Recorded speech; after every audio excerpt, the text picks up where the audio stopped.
discussion. We're a little state right in the middle, and a capital is right in the middle of our state. And when you have these adverse regulations, when you have these adverse appointments being made on Capitol Hill, that reflects and affects Maryland more so than any other state in the union. So we're going to play defense. The Speaker, myself, Majority Leader, and both houses have come up with a plan to say we're going to protect the middle class, we're going to protect working families, we're going to protect the environment, we're going to protect health care. You know, we're the old line state. We're the old line state because we protected George Washington and his army. Or we're going to be the new line state this year because we're going to protect ourselves from Washington, D.C. So with that, I'm going to turn it over to the Speaker of the House, Michael Bush. Please, Michael.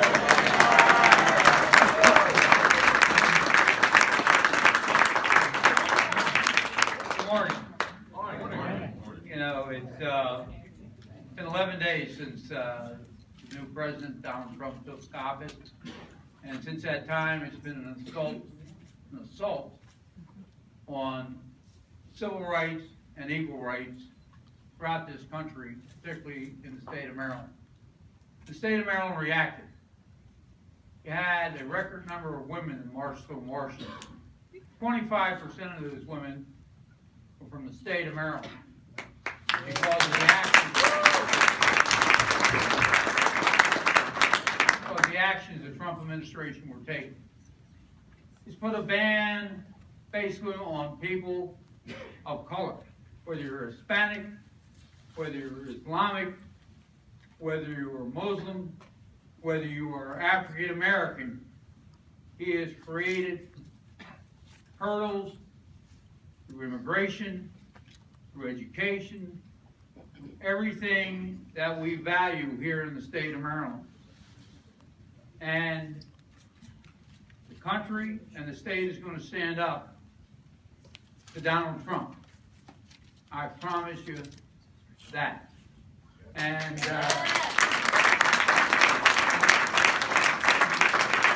we're not going back to the original concept or declaration where only white men owning property could vote.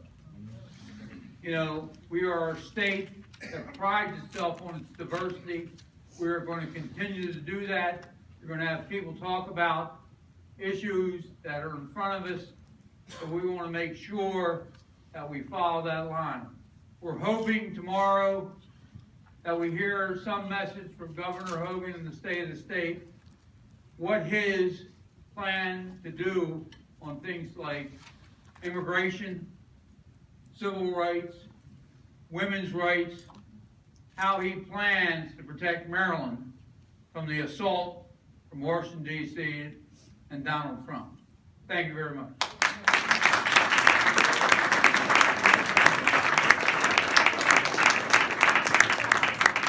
Good morning. I associate myself with the remarks of the Speaker and the President. I want to say that in the short 11 days that Mr. Trump has been president, his conduct has been alarming. His pronouncements, his imaginings, his executive orders, they've ranged from unsound and ill-advised to dangerous and unconstitutional. The threats to undo the Affordable Care Act put at risk the health of more than 400,000 Marylanders who depend on it. His Muslim ban has rightly been condemned by a bipartisan group of experts and citizens across the country. It makes us less safe, not more safe. It's unconstitutional, it's illegal. It hurts us competitively. It's bad for American business. And it'll cost millions of dollars to administer it. His announced intention to repeal the Dodd-Frank Act and to undermine the Consumer Finance Protection Bureau will bring back the risky conduct that led to the financial disruption and crash in 2008 and put at risk consumers who will be fair game to be deceived. His nominee to lead the Environmental Protection Agency sued to stop the Chesapeake Bay program while he was the Attorney General of Oklahoma. Mr. Trump has promised that he will allow guns in school zones and that he'll allow people who are authorized to carry guns in Texas and Oklahoma to carry them in Annapolis and Baltimore and Bethesda. Silence is not acceptable at this point. Inaction is dangerous. We need to stand up. We need to protect Marylanders. We need to protect the rights of all Marylanders, their rights to health care, the rights of minorities, the rights of the LGBT community, and we need to make sure that every man, woman, and child in our state continues to have the right to drink clean water and breathe clean air. The measures that President, Speaker, and these good delegates and senators are putting forward are essential to achieving those objectives, and I'm very glad to be here standing with them. It's my pleasure to now introduce the Majority Leader of the House of Delegates, Bill Frick.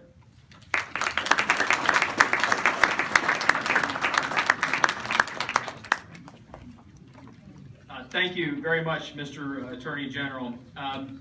One of the most disturbing aspects of the Trump campaign, I think we can all agree, is that it was fueled by a deeply disturbing animosity towards civil rights, toward people who are different, towards the Bill of Rights, and many of the things that we hold dear. Most disturbing, an animosity toward freedom of religion, an animosity toward freedom of the press, and yes, press, we care about your freedoms too. And of course, immigration and citizenship. We are seeing already in the first 10 days of the Trump administration that those threats toward our civil rights are already becoming part of the public policy of the federal government, with the ban on Muslims and steps. There are those who are interested in repealing birthright citizenship. One of the ways that this movement seeks to rewrite our rules and rewrite our values is by editing the Constitution of the United States. There is a movement afoot to call a constitutional convention and essentially rewrite the founding document of this country. We're not going to let that happen. We cannot afford to let Donald Trump rewrite the Bill of Rights. We are not going to let that happen. So the General Assembly is going, in years past, the General Assembly, for a variety of reasons, called for a constitutional convention under Article 5. And we are going to institute a resolution rescinding those calls because we cannot afford such a dangerous, dangerous convention. So with that, I will turn it over to Chairman Casemeyer of the State Senate.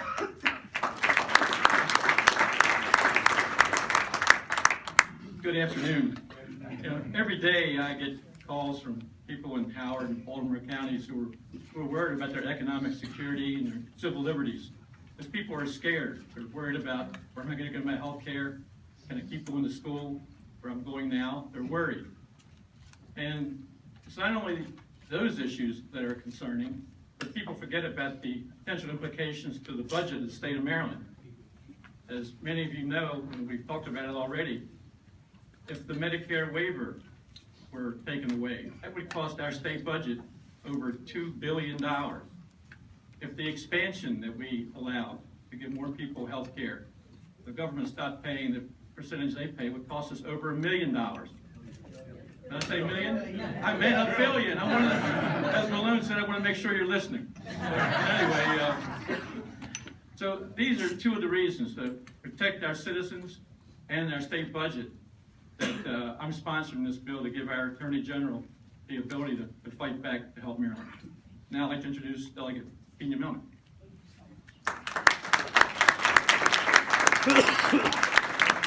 Good afternoon. We are introducing the Maryland Health Insurance Coverage Protection Act for the following reasons. We need to protect the working class and the poor. All you hear today is repeal, replace, and cost. But let me tell you something. As the chair of the Public Health Committee for the House, there's more to this discussion. In Maryland, we have covered almost 500,000 people since the creation of the health exchange. That is through the Medicaid expansion, the private insurance subsidies, and SHIP. We cannot go back to a pre-existing condition world of discrimination. What will happen to women? What will happen to blacks, Hispanics, people of color, if we went back to that world? Look at the disparities that we have in our state. And look at the different categories of who's affected. We were doing very well prior to the creation of the ACA in Maryland in covering children. We were ahead of our game. But since the creation of the ACA and SHIP, we have been able to cover children almost universal coverage. Almost universal coverage. And where is that coverage coming from? Look at that map. So they're coming from Calvert County, Allegheny, Washington, Baltimore County, Baltimore City, Kent, Cecil, Caroline, Dorchester, Wycomico, Somerset. What does it tell you? It tells you that the people that need our protection the most are people that live in the rural areas and the very poor areas. Let's not be mistaken, okay? Many people are going to be affected with that, and the people that will be affected are the ones that don't have a voice. They need us to fight for them. Thank you.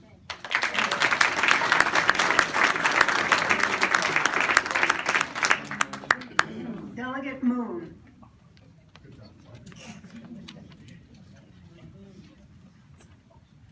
Thank you. Today I wanted to announce that we are introducing a resolution to Congress strongly condemning the Obamacare repeal and highlighting for our congressional delegation and the governor the catastrophic impacts that this repeal is going to have on Maryland, including potentially a $4 billion hit to our state retiree health insurance coverage, millions of dollars in lost subsidies from the federal government. And what this means is 400,000 residents, including 150,000 children, are at risk of losing health insurance coverage.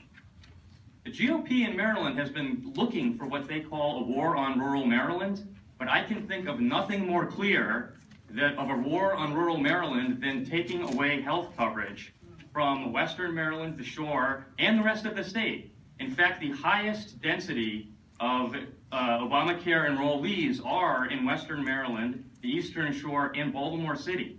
This is a unique issue that unites regions of the state and highlights the fact that health care access is not a party line issue, and we expect Congressman Harris, who is a doctor who is under consideration to lead NIH under this Trump administration, and our governor to stand with us and speak with one voice to declare that health care is a right, and in Maryland we are going to stand by our people for this.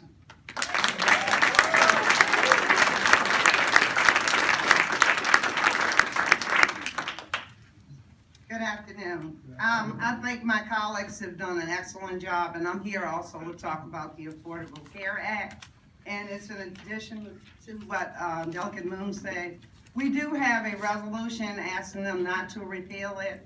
And interesting enough, in an effort not to continue to be repetitive, you have more than 400,000 individuals who are now insured in the state of Maryland. If it's a repeal, I mean, it's clear as the nose on our face. Prior to the Affordable Care Act, these individuals were not insured. So at this juncture, we want to maintain and continue that coverage. Most of us know that prior to the Affordable Care Act, the insurance companies were always there. And I think President Trump must likes the insurance companies. He has a favor for them, because if he takes the insurance companies to actually maintain the insurance coverage, many of those individuals cannot afford it. We know that they cannot afford it. And I'm almost done, but you know, right before I came in, I looked at a study commissioned by the United Way, and it talked about the poverty level individuals in our state. It also talked about something that was called ALICE, and let me tell you what ALICE is. ALICE is assets, limited income, contained, and these are employees. And let me tell you, just in Baltimore City alone, in order to maintain, to be right at ALICE, which is almost poverty level, you would have to make $25.66. And if your car breaks, you will never, that's right, never. We know that. We're never gonna make $25.66 in Baltimore City. But that's the numbers, that's the way the economy is falling out, and that's why we're here today to call on the governor and President Trump and our delegation to act and to be supportive of not repealing the Affordable Health Care Act. Thank you.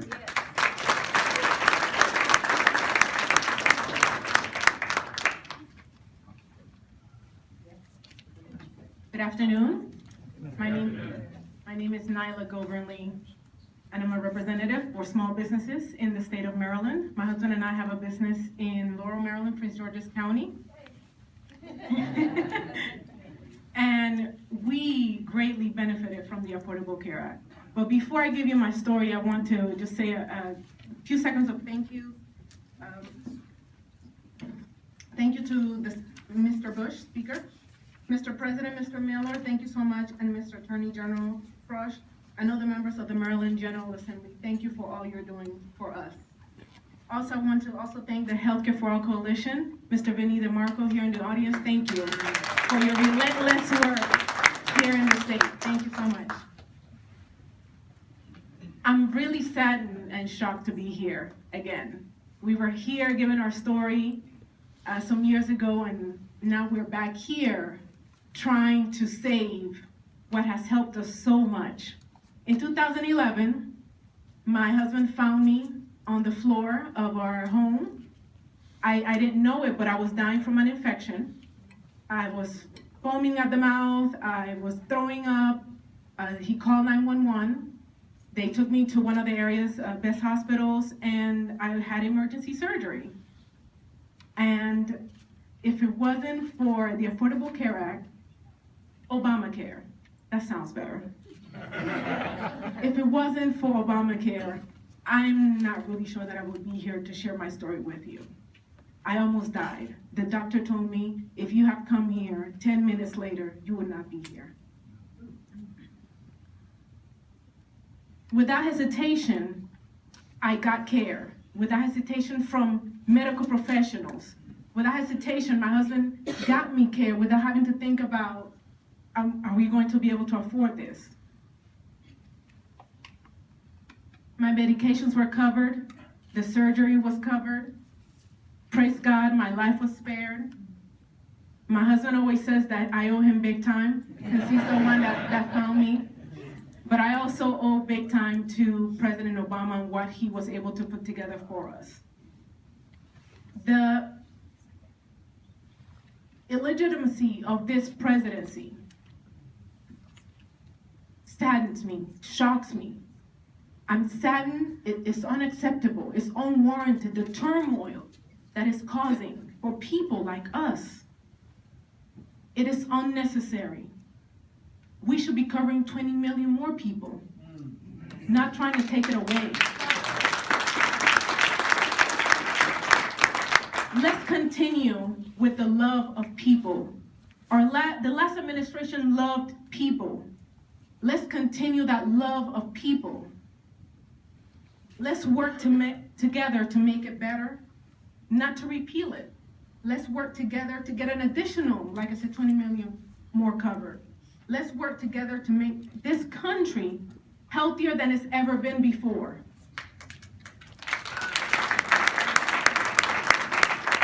We all know this presidency is not based on facts, but alternative facts. The fact is, Obamacare saved my life. That's a fact.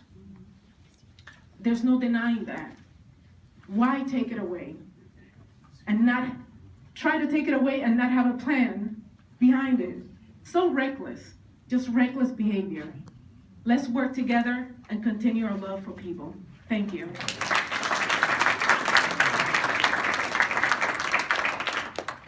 Any questions? No questions.